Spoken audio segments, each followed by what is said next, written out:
Hey YouTube, this is Southern Prepper 1. What I want to talk about is a lot of prepper channels, and mine included. We talk about having, have some food, have some water, have some shelter, have some security, have some bug spray, because you're going to need it. A lot of people are doing that. They're putting back a little bit, and they're doing the best they can with the resources they have. So keep doing it. I don't want to discourage you, but I want to talk to the people that are going that extra step. They're saying, you know what, I got my 60 days worth of food. I got my 6 months worth of food. I got this, or this.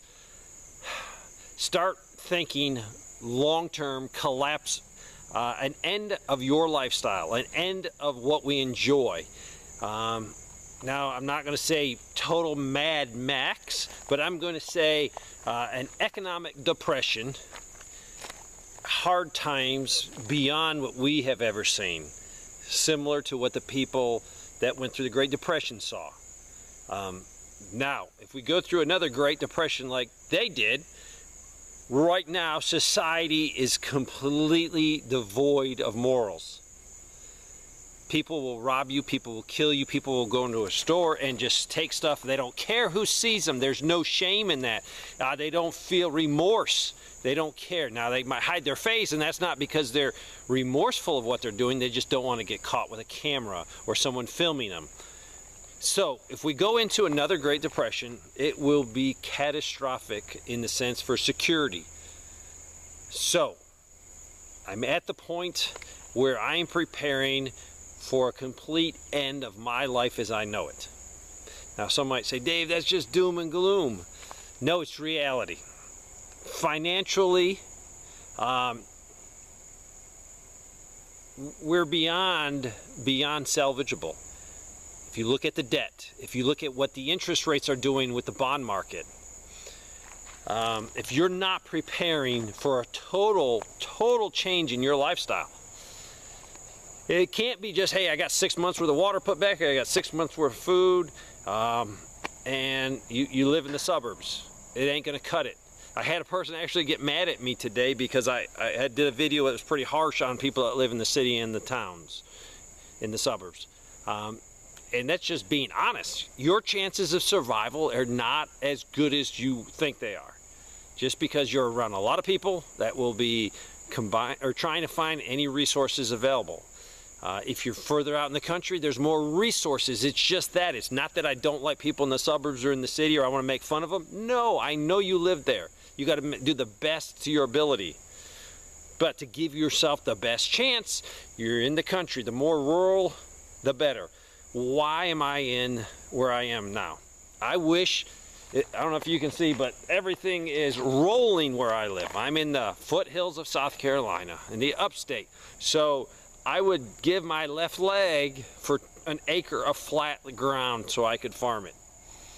But it's a trade-off. The reason I am here is it is a terrain that my wife likes, but it's also a terrain that is very easy to defend. As I look at it militarily, if you're in Florida and everything's flat, your chances of surviving a conflict, and it could be a civil war, it could be anything, it's going to be harder for you, because if you are flat, that means vehicles, tracked vehicles, wheeled vehicles, easy to see you with a drone, easy to use aircraft against you. It's just, that's how it is. When you're in the mountains right there, you can't see them, but when you're in the mountains, it's a struggle just for you to walk. When you're going up draws and down and up and down, and you're so far back there, it's unbelievable. What that does is it takes the ability for anyone to use equipment against you. They have to walk in and get you. If you look at the pictures of the drones that they are modifying, civilian drones that drop grenades or improvised munitions, artillery shells, that's easy to do in Ukraine because it's flat. When you get up in there, and I can get up in some ravines in some areas, that's not going to help you because I have such a huge canopy over top of my head. Now granted, the canopy that you're seeing in some of those Ukrainian pictures is gone because they used artillery and it's destroyed. But I've picked a place where I could survive a complete change. And that's what's coming. It's not trying to sound doom and gloom, but if you look at this, you're seeing an economic collapse. You're seeing a moral collapse in this country. People will kill you over nothing. You look at someone wrong, if you're in the big city, you will be killed. I was told when I was in a big city, don't stare at these people that are next to the street corners. Don't even make eye contact with them. And there's a reason for that. So, I am blessed to be in the position to prepare for me and some relatives a safe location.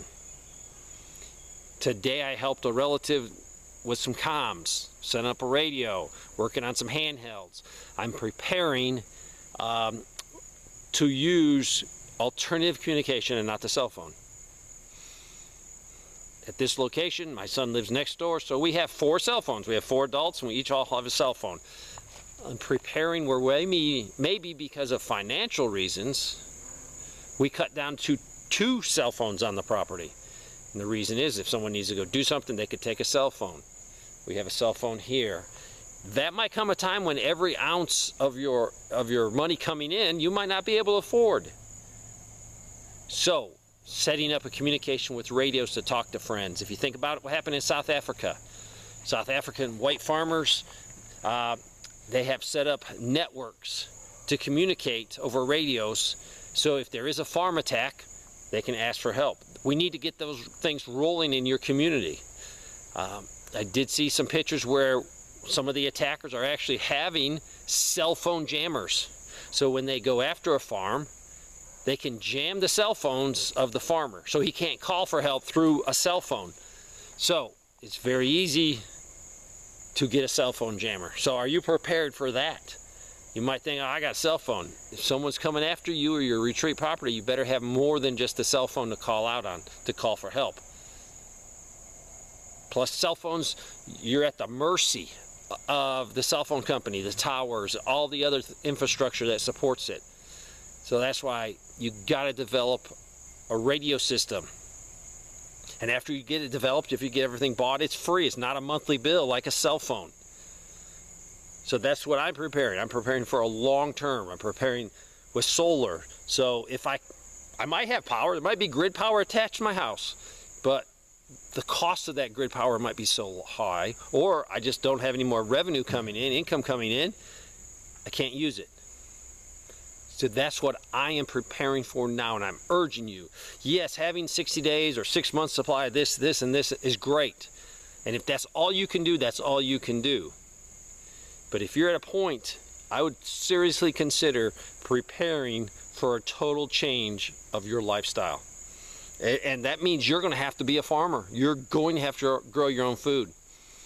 There might be food in the grocery stores. There might not be. Or there could be food on the black market, but it's so expensive you cannot afford it. Develop those resources for long term. I'm thinking not, okay, I got to survive 6 months. I'm thinking I got to survive the rest of my life. Can I have the resources here? Can I do something so I can be productive? I can produce something. I could trade something with someone else. If you don't have that plan, start thinking about it. Because if something economically happens and we go into a Great Depression, it could lead to a collapse of the dollar. It definitely could. Where the dollar bills in your pocket are absolutely worth nothing.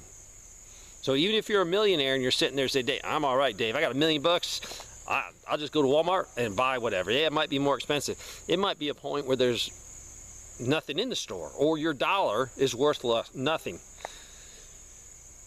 So if you're in the you have the ability to change your thinking and think, oh, this is long term. How can I become more self-sufficient? The easiest way you can do that, if you're in the country. If you're in the city, if you're in the suburbs, it's just harder. A lot harder to do that. So start thinking, this is going to be a long term, the rest of my life, will be different. It won't be as easy. It's going to be harder, and I will be 100% responsible for everything, and that's including security. So I have a security plan. I have a fence around my property. It's just a regular fence. What can I do to increase that fence? Some people will say, Dave, if you got that big old fence and barbed wire, you're going to be a target. Every house that has a road to it, has a driveway to it, is going to be a target eventually. If I can make my house strong enough where they go elsewhere, so be it. But I can't have them look at my house and say, wow, he's got that 6-foot fence now with razor wire on top and a couple dogs in there, and he's got floodlights and he's got cameras. Let's just go to his neighbor's house. That's why I have to have a plan, because I'm in it with everybody in my community. Neighbors, we have to work out a plan to come to each other's help. If you're going down this prepping journey and you haven't come to that conclusion, that there could be a complete change of your life. And it could be because of economics. It could be because of a war. Right now, Poland is moving massive amounts of troops. It's not looking good. So I am preparing for my lifestyle to end the lifestyle I have and to go to, I will be responsible for everything. I will be responsible with the help of my neighbors and working together to take care of each other. So the more you do now, the more comms you work out, the more, hey, talking to people saying, hey, yeah, 6 months is great. But when it goes 7 months, 8 months, what's your plan then? You are 100% responsible for your life. That's what I'm saying in my head. Everything. It's me, my family, my team, my neighborhood. Start thinking that way. Thanks for watching.